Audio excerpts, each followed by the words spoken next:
Live streaming. See, it says it right up there in the top. Live streaming. So it's interesting. I broached the subject of this meeting for the last little over 3 hours now. And what's interesting is nothing came to mind. And I was reminded of how many times I've woke up to a day like today where it's heavily overcast, there's no wind, the energy is very low, the vibe is very chill, there's no excitement in the air whatsoever. And what I've had to do is I've had to fan my own flame to get myself going because I can't find any inspiration in a song, in the bath I took, in any of the readings that I did, any books I was brushing through. I couldn't find any inspiration brushing my teeth, doing my hair. I'm sure we've all been there. I probably would have gone back to bed in my early 20s.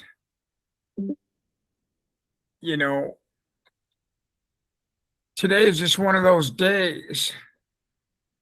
And then I started to think about how many times I've gone into a club or into my own gym, whether it be at home or at the office, and ended up having my best lift I'd had in ages. Or how many times I engaged advertising anyway and ended up having my best advertising in ages. One of the things I learned from my wife, who's a real zodiac guru who reads people's, charts and signs. And I realized that some of you are like me when this all started. It was like, yeah, I'm not going to listen to this voodoo BS. But again and again and again, the accuracy of what she was talking about, at some point, I had to sit up and take notice. But one of the things that my wife taught me, which is vital for this industry, for the straight commission sales advertising industry, is, and I mentioned it before, but this is a really good preface for this, is there's times where if you and I were delivering a baby and we were being coached by a doula or an OBGYN or, whoever, there's times where that OBGYN or that doula, your coach, your birthing coach, those of you that are into butt babies, men and women who have normal babies, seems as though we now can have, men and women can have babies, but make no mistake about it, at some point, you're told by your coach, stop pushing. Stop. Just stop pushing for a minute, or stop pushing for a little while here. And that's one of the things that I think I've found over the years that's really beneficial to me, is there is a time and a place for you and I to push. And there's a time and a place for you and I to not push. Maybe my body's talking to me right now and saying, hey, you need to take it easy today. Or maybe the spirit world is saying, hey, you need to take it easy today. Or maybe all inclusive, what's going on is, I'll pull a spiritual hamstring if I move out of the blocks too quickly. So maybe I should just roll it on and take my time, kind of like leaving your driveway with your blinkers on, and you get out into traffic and the people around you know you're off to the right. You're in that lane, in the slow lane, you've got your blinkers on. There must be something wrong. You know, it's almost like there's times where I want to put a placard on the back of my vehicle or on the back of my shirt that says, hey, I'm just going to take my time today. I'm not my normal self. Or maybe I am not my normal self, but, I'm not as ambitious. I'm not as driven. Or maybe, just maybe, I'm not as involved in so many other things. Oftentimes I've wondered, it's like, how can I have my best jog? How can I have my best workout? How can I have my best sales day? Three really good examples. When I feel like I do right now, and maybe it has a lot to do with the fact that I don't have a lot of other stuff on my mind. Maybe it is a blessing. But watch yourself going forward this week and understand that there are times, I had to laugh. I was talking to a guy a little bit ago and he's like, well, it sounds to me like you're describing depression. It's like, oh God, come on. Jiminy crickets. Why do we have to label everything?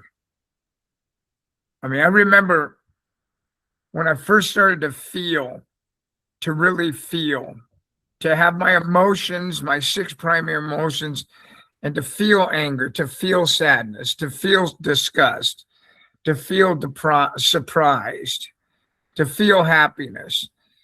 And again in 1980, 1981, 1982, 1983, 1984, all the way through 1989 with my psychiatrist, my pastor, we worked on my emotions and the feelings associated with emotions.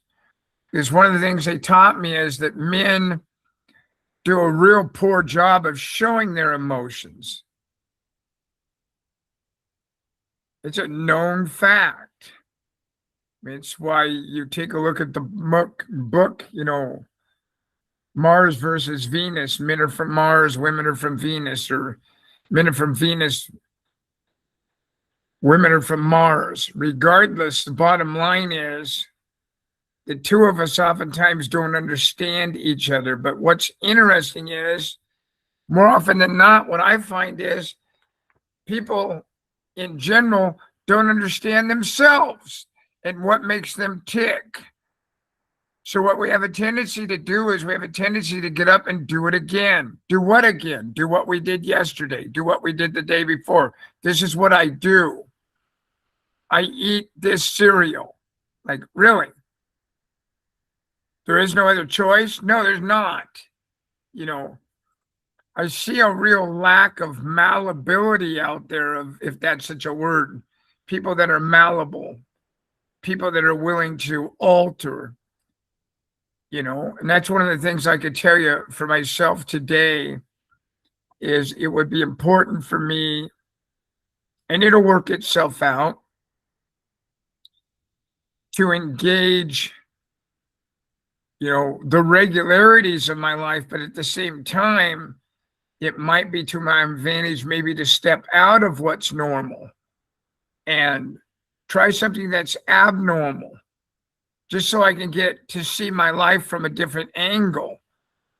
So often when I'm coaching people, it's like, hey, why not try and see this from a different angle?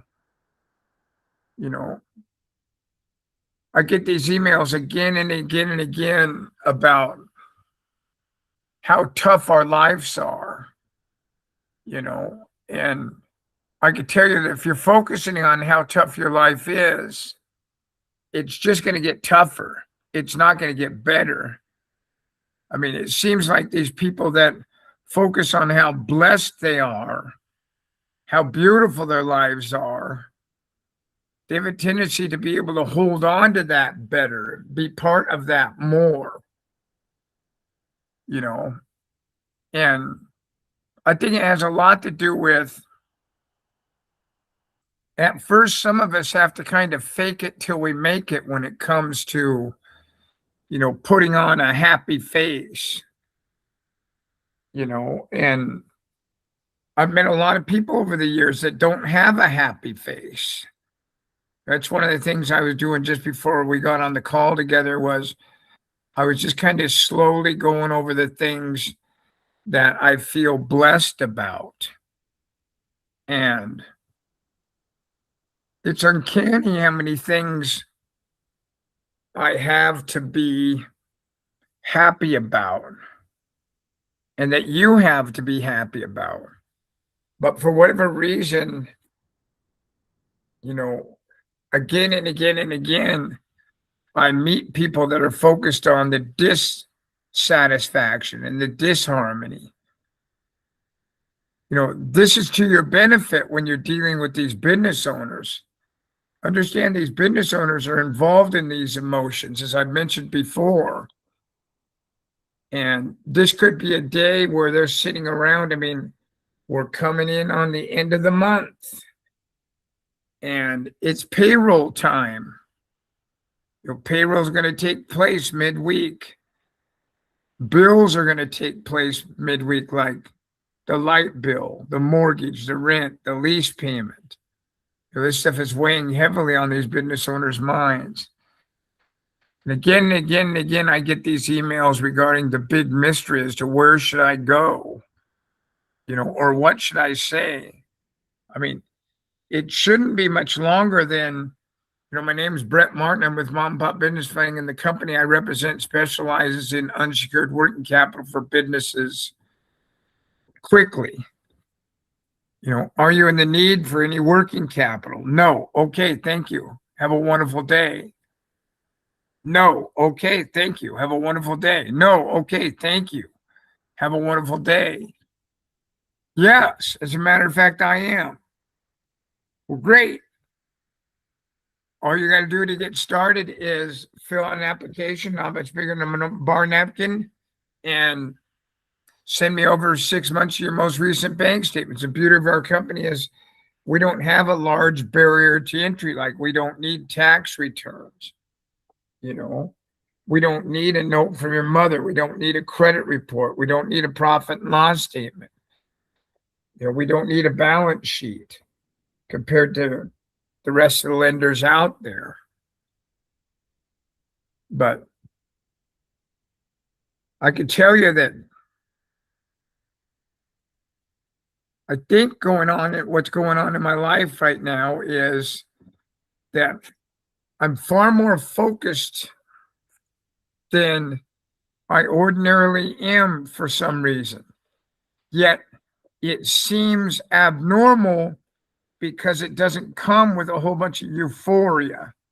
It doesn't come with a bunch of endorphins and dopamine being released. And, the world is just glowing to me. Instead, it's almost like Carolyn Mace talks about, the dark night of the soul, where it's like there's something going on that's keeping me down.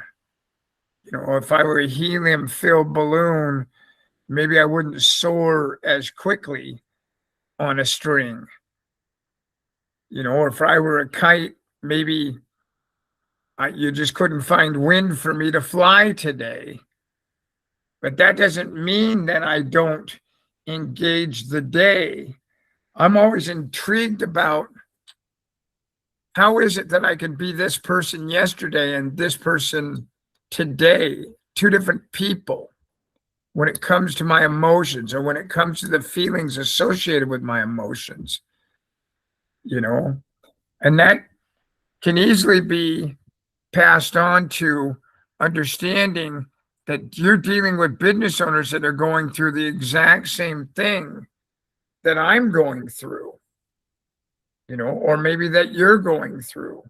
I mean, I remember there were so many times in my initial stages of my anxiety and my unfulfilled life that I had in my teens, early to mid 20s, where I just thought that everybody had it better than me.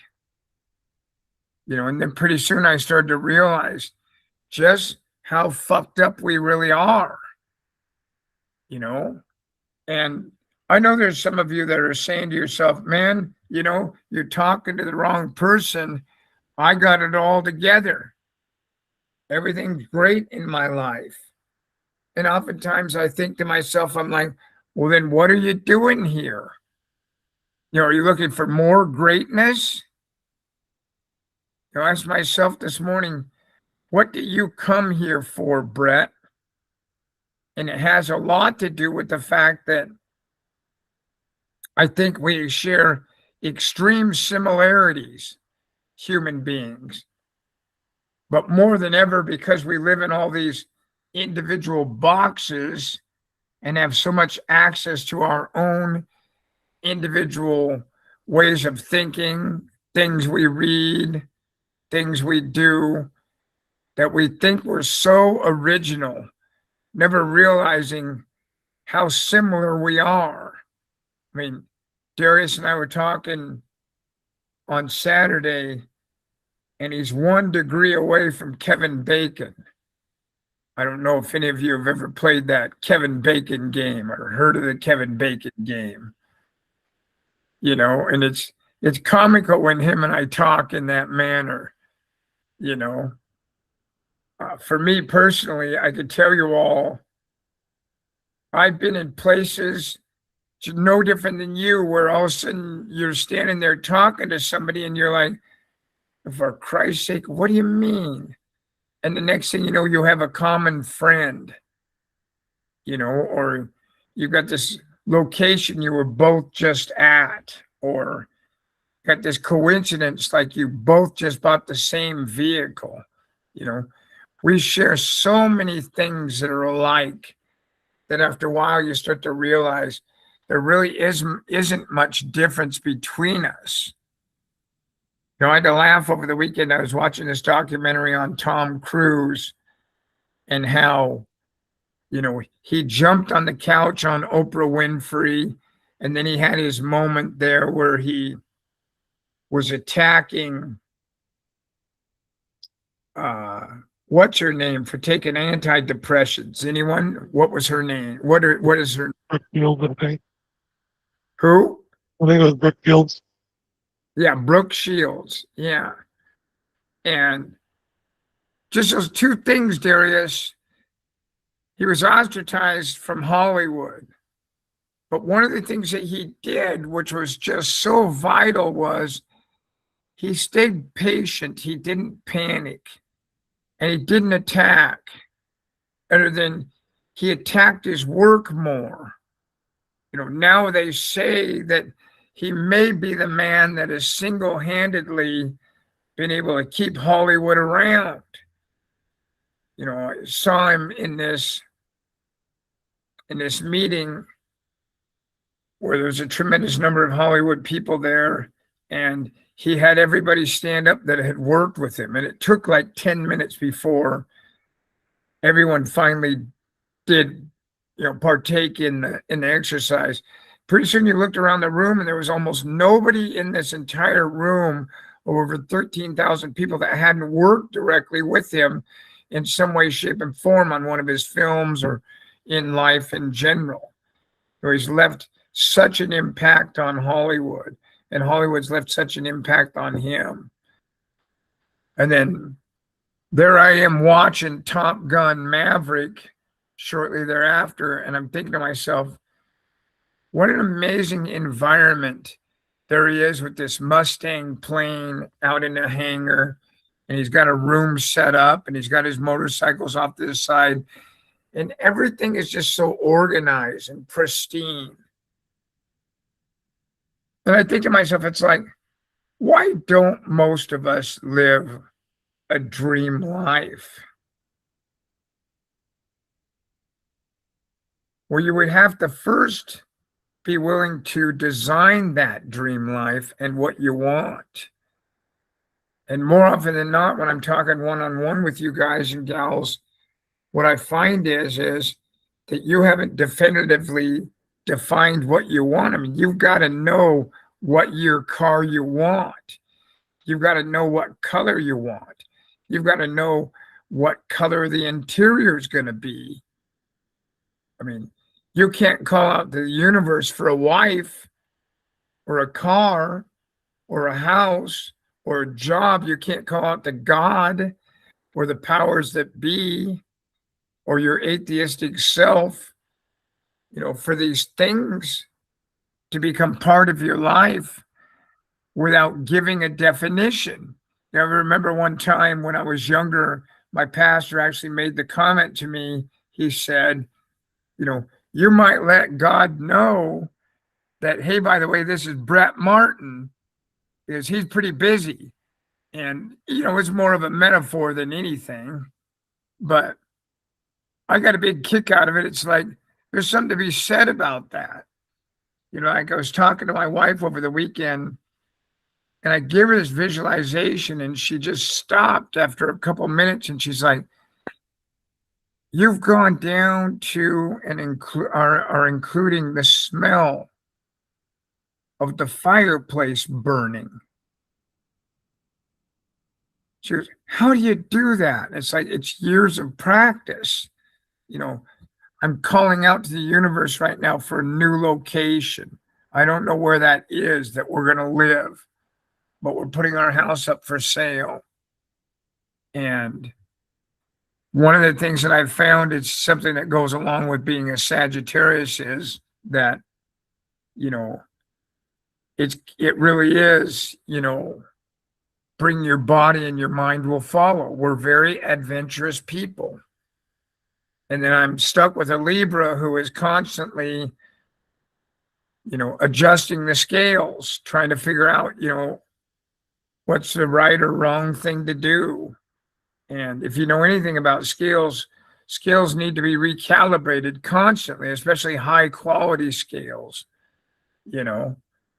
and again and again and again, I've been guilty of being told by my wife, you're the one who wanted this, Brett. You're the one who moved. And it's like, hey, you judge me, I pull us. I don't have any problem with the judgment. What you have to be cognizant of is that we're all judging not only each other, but we're judging ourselves. And I don't think we're fair with ourselves. I really don't. I don't think we're honest with ourselves.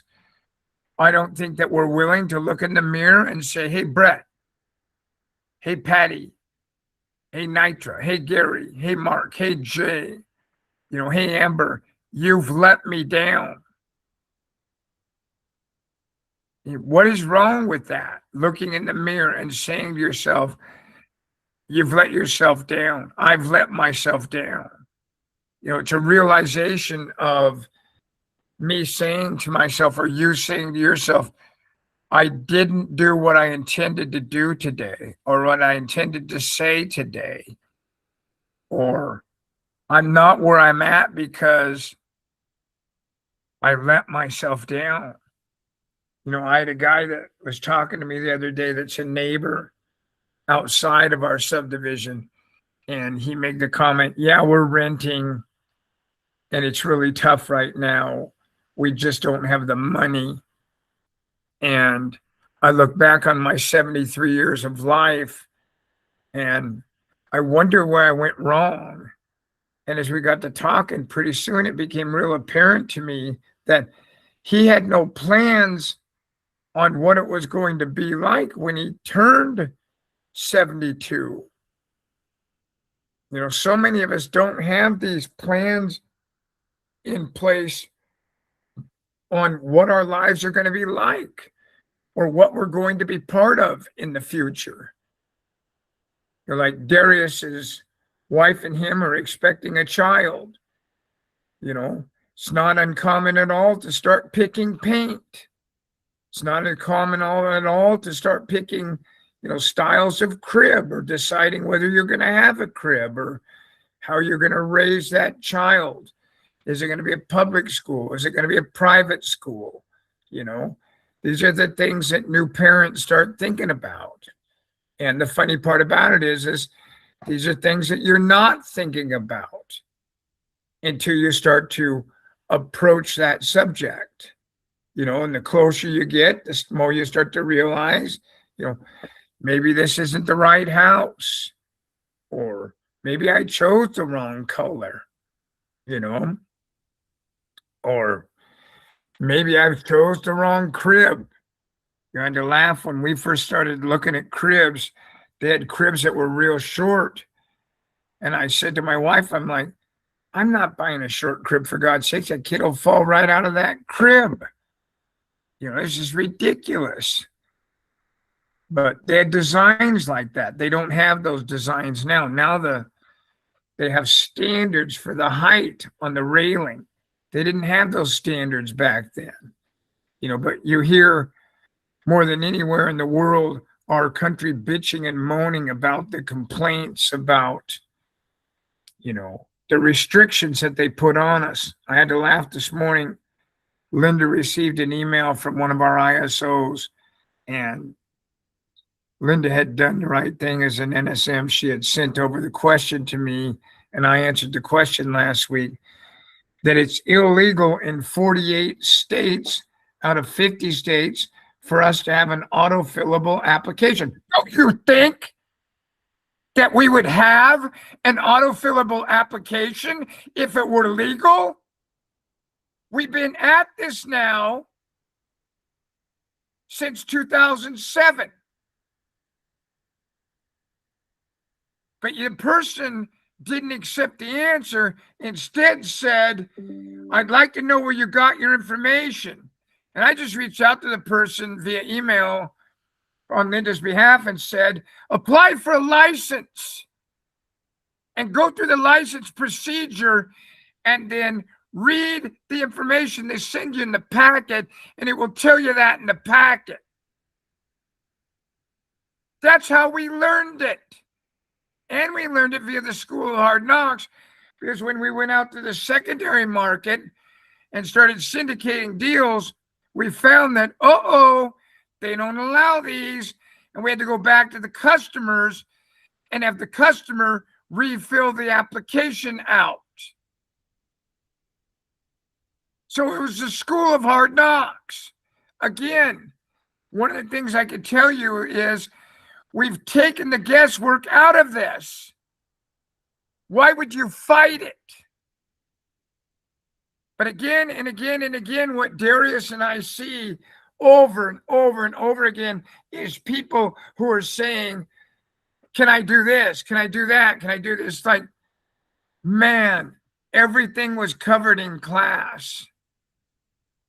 But in the event, for whatever reason, you want to do this, just do it.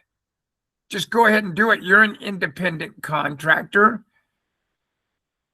It doesn't matter. You're an independent contractor. If you feel we're wrong and you're right, do it. But don't pick on us. I mean, it's not very hard for you to find this information. Is it legal to have an autofillable application in the merchant cash advance industry, and start to look up those articles?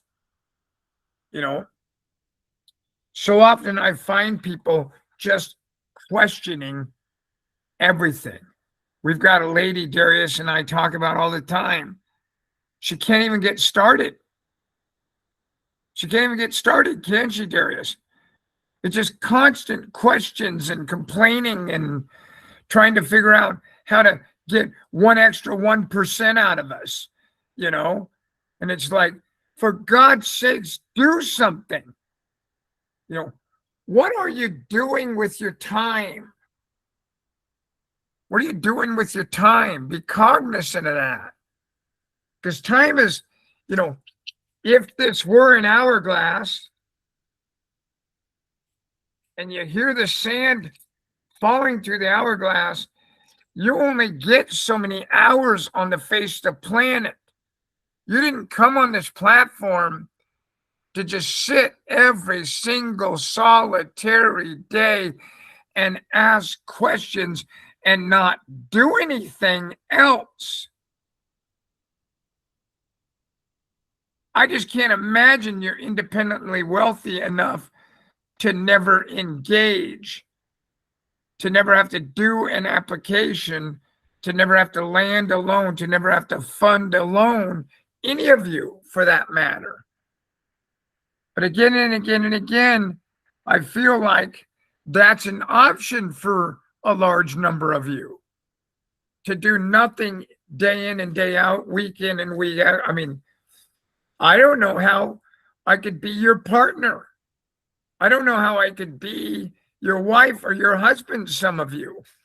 You know, I shake my head and it's like, you know, God's sakes, if I went into the bedroom and found Jane in bed all day, after a while, 2, 3, 4 days, I'd be like, hey, you got to get some help.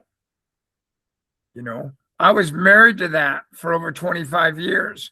One of the primary reasons why she left me is the more I accomplished, the less she did. Not that she was doing much before I met her anyway, you know, but we were at that age where we showed promise. You show promise in your teens and your 20s, you know, but pretty soon there starts to show, you know, a pattern to who you are, what makes you tick, what makes you do the things you do, or how you do the things you do. So myself, what I woke up with this morning was, look, be patient, Brett. Understand, maybe you're not all firing on all 8 cylinders, or those of you that like 4 cylinders. Maybe I'm not firing on all 4 cylinders or all 6 cylinders, but irregardless, that doesn't mean that I pay attention to that one cylinder that's not firing and just say, you know, I'm not going to do anything today. I'm not going to be part of today because I can't get all 8 cylinders going, or all 4 cylinders going, or all 6 cylinders going. So be cognizant of that today. In the event you're in a funk like me, understand that every once in a while, a funk isn't such a bad thing. I had to laugh like 15, 20 years ago. I was reading this psychiatrist was talking about how every once in a while your brain and my brain will go blank. And that's actually a good thing, where you find yourself in an environment where you're just not thinking about anything. You kind of snap out of it like, whoa, that's interesting. I wasn't thinking about anything. It's a sign of the brain actually taking a break, you know, repairing itself, realigning itself. You know, for me personally, I've got narrative going on in my head at all times. I spoke about this a couple of weeks ago, that there's only about 40% of us that have narrative going on in our heads. You know, if you're not one of those people where you've got narrative going on in your head, my God, you're going to have to program yourself, you know, which would be no different than programming a route if you were going to drive from Portland, Oregon to Austin, Texas. Excuse me, you know, you're going to plan a route. You know, for me personally, I like to put down my things to do. Like I've got a list of things to do. And one of the things I refuse to do is I refuse to be in a situation where I don't get these things done. So I've got a category here for personal things, like got to go to Home Depot, got to get a drill, got to clean my office. I've got an area here I need to work on. I've got to scrape the window. I've got to get a plane ticket. Those are my personal items. And then over here, I've got my expected body part. I choose to do at least one body part a day and blow that body part up, along with my rowing each day. And then I've got eating, what I'm going to do for eating, all in separate categories. My religion, my writing for 30 minutes a day, my podcast concepts or ideas. And then as far as marketing goes, in regards to banks and emails and I put in here comments about how great these markets are, reminding myself about these markets. You know, for me personally, I put some sub goals underneath one of those, each one of those. And I could tell you that I refuse to be in a situation where I get to the end of the day and I have not accomplished those things. You know, and Darius is well aware of this. He's been around me for some time now as a partner. And what he notices with me is I just refuse to work on certain things. We wouldn't have credit card processing if it weren't for Darius on our website, like DIY or Mom and Pop Business Funding. We wouldn't have a store. And the reason behind that was because for me, I couldn't get it done. And the individuals that were helping me couldn't get it done. And when we did finally get it done, it didn't work out for us. Again and again and again, it was taken from us. And it's not that I had just given up as much as it was, I had said to myself, I'm not going to be involved in the constant drain of this day to day. I can't be involved in an environment. I won't be involved in an environment where I'm constantly involved in resistance. I need forward movement. And so often I see people that live in a world where everything seems to be resisting them. And this would be one of those days for me that if I misdiagnosed what kind of day it is or has been thus far, I might say, well, you know, this could be one of those days, or this could be the beginning of resistance for you, Brett, as opposed to me saying to myself, well, you know, maybe I'm in the middle of the birthing process and the best thing I could do is just hold off right now and not push. Maybe that idea or that baby is not ready to come out yet. You know, each of you are the parent of your own ideas. And it's not a question of whether they're right or wrong. You've chosen them. You know, you don't get any choice. The biggest question is, are you implementing them, or are you working towards them? Are you chunking away at it? You know, and in the event that you have chunked away at these ideas, these thoughts, these things, you know, if there's been resistance or if it hasn't moved for you, does that mean that you quit? Or can you be in a situation where you engage again and say, okay, I'm going to go after it again with a vengeance here? And it's that old picture of, you know, the guy digging in the bottom of a tunnel or the tunnel underground, and he quits just shy of the gold, and the next person in hits it with the pick and they strike the vein of gold, you know. But there's an old Kenny Rogers song. Most of you don't know who Kenny Rogers is, but the lyrics go something along the lines of, you got to know when to hold them and you got to know when to fold them, you know. And I think so often, you know, we have a tendency in this country to be chasing things that are unrealistic. They're unrealistic. It's like me saying at 64 years old, I'm going to be as good as Michael Jordan someday in basketball. That's not going to happen. That's just not going to happen. Or I'm going to be as good as Simone Biles in just gymnastics. That's not going to happen.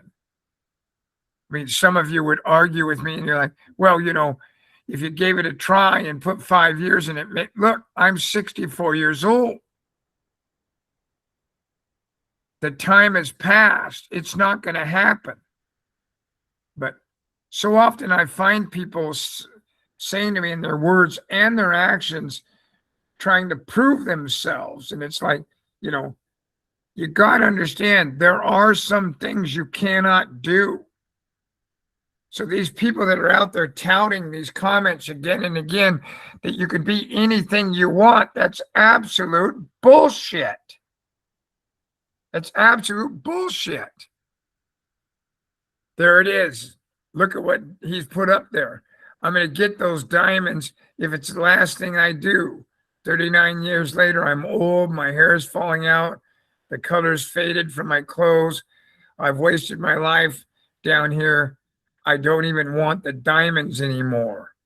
And look how close the diamonds are. You know, I mean, I got to tell you, I got more and more friends right now that are aging out and getting into retirement. And again and again and again, what I'm finding is people who spent the last 30, 35, 40 years doing stuff they didn't want to do. And now they're going to try and make up for it. And it's like, wow. I couldn't imagine living in a world where I put off my happiness. You know, I've come to realize more than ever by watching these influencers that one of the primary reasons why the real influencers, not a music influencer who is just the, you know, hot for the moment, but the person who's risen up to that is someone who has honed their craft for 10, 20, 30, 40 years. But more importantly, I find that they really love what they're doing. And that's one of the reasons why I showed up for this class today, this call today, more than a class, is because I really love what I do. You know, in a world where so few people love what they do and get to do what they love to do. And I get to do what I love to do, like I told my own children this weekend, because I've worked so hard, I've worked so smart on in a direction of those things I wanted to be part of. You know, and so often what I find with people is they're diversified or they're multitasking and they refuse to pick just one or just two. You know, I think there'd really be something beneficial to many of you if you could drop, you know, 40, 50, 60, 70, 80% of what you're involved in and just involve yourself in those things like your garden, your husband, your wife, your partner, your dog, and minimize. And by minimizing, you've maximized, you know, and we hear that all the time out there. All I'm doing is regurgitating what's being told to us out there. But I can tell you, it's been very beneficial to me. I find that again and again and again, in my younger years especially, that when I'm involved in a multitude of things, that oftentimes I'm incapable of being a servant to the one that matters. You know, they say oftentimes it's hard to serve two masters. I think there's really something to that. That's why I'm a real non-believer in multitasking, you know, and I know a lot of you are multitasking right now, but today is going to be one of those days for me, knowing what I've got, whether it be a cloud over my head, the low energy, whatever it is, that the single greatest thing I can do is just get involved in one thing and stay the course with that one thing. And if at the end of the day, I don't get what I want out of it, then if anything, I've gotten closer to it. You know, maybe if it takes 10 efforts or 20 efforts or 100 efforts, I'm one effort closer to it. So watch yourself. We're coming into a really unique season right now. We've got fires going on all around us. We've got people touting that we're going through weather pattern changes. And it's like, oh, hold on a minute.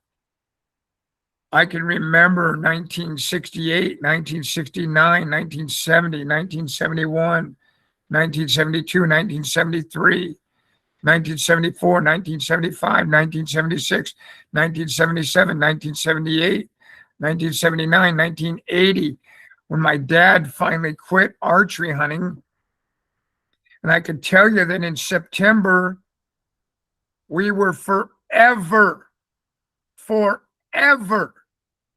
not able to enter the woods because of the fires.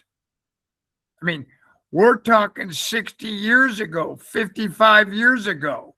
So try not to get too involved in this climate change thing and the world's on fire and the world's going to end. Hey, I remember driving up the Columbia River Gorge and it being on fire probably 50% of the time that we drove up the gorge to go to Idaho or Montana or Eastern Washington or Eastern Oregon to go elk or deer or pheasant hunting in August, September, and early October. And yeah, the Columbia River Gorge is on fire right now. You know, one of the things that we're doing differently is now more than ever, we're building houses in these areas. And then we're scratching our head, you know, why are our houses burning down? It's like, hello, you idiot. You built in a fire zone, you know, and on top of it, whether you like it or not, we discontinued harvesting lumber. So we're going to have these fires. We've got dead trees everywhere throughout the country. So start to do your research and understand there's more than what CNN and Fox News and MSNBC are selling you and I. I mean, some of us have lived long enough to realize that, as an example, when I first got in the mortgage industry, they had the 100-year floodplain. When I got out of the mortgage industry, just shortly before, they had the 500-year floodplain. And they're all boasting about how, you know, well, the waters are rising. I mean, there are monuments all over the world that are on the edges of oceans that have been there 300, 400, 500, 600 years, and the water hasn't risen and engulfed these monuments, to include the Statue of Liberty, for God's sakes, in the last, 150, 200 years. So, you know, for us to be in a situation where it's the flavor of the month, and now the media is now steering us over here, you know, 1 minute it's Donald Trump, the next minute it's Joe Biden, the next minute it's COVID-19. Just seems like it's one thing after another. And do your best not to get sidetracked with these things that they're trying to shove down our throat. And understand, you've got a job to do. You've got a family. You got vehicle payments. You've got health insurance payments. You've got, you know, entertainment. You've got bills to pay, like mortgages and rent and leases and water bills and food and entertainment. And these are the things that really matter at the end of the day. And then last but not least, let's not forget that if for some reason you're finding yourself involved in more month than you have money, like a lot of these business owners, it might be to your advantage to downsize. You know, I had a laugh this morning. I made the comment to myself. I said, you know, if I felt like this every day, I suppose I could call it depression. Or I suppose I could say, you know, these are the reasons why I'm not successful. I feel like I got a black cloud or a heavy load on me all the time, you know? But at the same time, just because you've got a heavy load on your back, a 60-pound pack or a 30-pound pack, doesn't mean you can't go on an adventure. Doesn't mean that you can't be adventurous.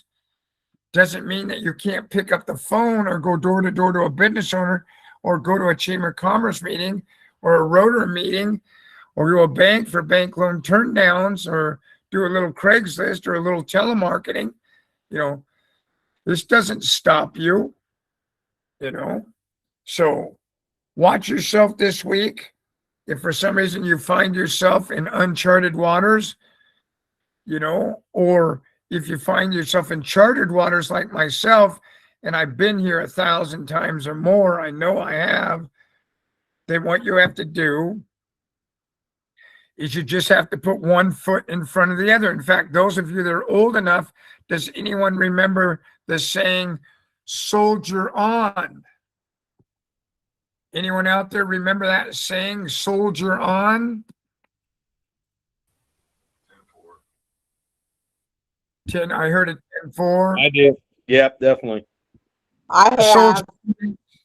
To soldier on means to persevere and keep pushing forward despite the difficulties, the adversity, or the pain. It is a resilient head-down approach to continuing a task or goal when things get tough. Drawing an analogy to a soldier who marches forward in battle regardless of the hardships. And I can tell you that right now, that's the way I feel right now, is that I need to just soldier on, to persevere and to keep going forward despite, and I'm not going through any difficulties or adversity or pain. So what is it? I don't know what it is. And I gave up trying to figure out what it is.